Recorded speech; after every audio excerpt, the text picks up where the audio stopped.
T twenty বিশ্বকাপের জন্য বাংলাদেশ যে কি ছিল তা হারে হারে টের পাচ্ছে আইসিসি।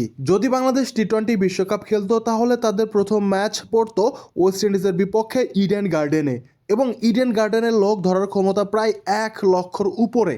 কিন্তু গতকাল স্কটল্যান্ড ও ওয়েস্ট ইন্ডিজের ম্যাচে লোক হয়েছিল মাত্র কয়েকশো।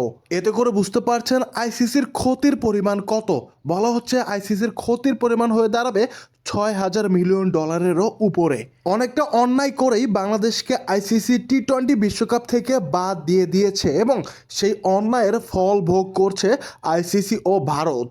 বলা হয়ে থাকে বাংলাদেশ ক্রিকেট দল এমন একটা দল যে দলের খেলা যদি পৃথিবী বাদে মঙ্গল গ্রহেও আয়োজন করা হয় তাহলে সেখানেও বাংলাদেশি ফ্যান্স থাকবে।